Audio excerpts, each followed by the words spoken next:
Saini Xavier பேசுறேன். இன்னைக்கு எதை பத்தி பார்க்க போறோம் அப்படின்னா மெயின்டெனன்ஸ் ஆக்ட பத்தி கொஞ்சம் டீடைலா பார்க்க போறோம். ஓகேவா? சோ சிஆர்பிசி செக்ஷன் வந்து 125ல இருக்கு, பிஎன்எஸ்எஸ்ல செக்ஷன் 144ல இருக்கு. சோ மெயின்டெனன்ஸ் பாத்தீங்க அப்படின்னா லேடிஸ் வந்து ஜென்ஸ் கிட்ட இருந்து மட்டும் கிளைம் பண்ண முடியாதுங்க, ஜென்ஸ் கூட லேடிஸ் கிட்ட இருந்து கிளைம் பண்ணலாம். எப்படின்னு சொல்றேன் பாருங்க.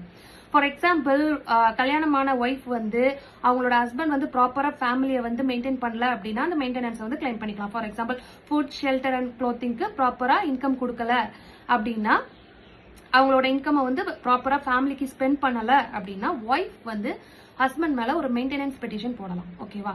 செகண்ட் என்ன சொல்றேன் அப்படின்னா, ஹஸ்பண்டுக்கு வந்து முடியாம நிறைய ஹெல்த் இஷ்யூஸ், டிசபிலிட்டிஸ் இருந்ததுன்னா ஒய்ஃப் வந்து ஒர்க் பண்றவங்களா இருந்தா இல்லைன்னா ப்ராப்பர் இன்கம் உள்ளவங்களா இருந்தா ஹஸ்பண்ட் வந்து ஒய்ஃப் மேல மெயின்டெனன்ஸ் போடலாம். ஓகேவா? அதே மாதிரி மைனர் சில்ட்ரன் வந்து அவங்களோட பேரண்ட்ஸ் மேல போட்டுக்கலாம். எதுக்குன்னா ஹெல்த்துக்கு, எஜுகேஷனுக்கு, ஃபுட்டுக்கு ப்ராப்பரா அவங்க கிட்ட அவங்களுக்கு வந்து செலவு பண்ணாம அந்த மாதிரி விட்டுருந்தாங்க அப்படின்னா மைனர் சில்ட்ரன் வந்து பேரண்ட்ஸ் கிட்ட இருந்து கிளைம் பண்ணிக்கலாம். அதே மாதிரி பேரண்ட்ஸும் தங்களோட பசங்க ஒழுங்கா பார்க்கல அப்படின்னா அவங்களுக்கு வந்து எந்த ஒரு சோர்ஸ் ஆஃப் இன்கமுமே இல்ல, அதாவது பேரண்ட்ஸுக்கு எந்த ஒரு வருமானமுமே வராம ரொம்ப கஷ்டப்பட்டுட்டு மருத்துவ செலவுக்கு கூட வழி இல்லாம இருந்தாங்க அப்படின்னா பேரண்ட்ஸ் வந்து அவங்களோட பசங்க மேல மெயின்டெனன்ஸ் பெட்டிஷன் போட்டு கிளைம் பண்ணிக்கலாம். ஓகேவா?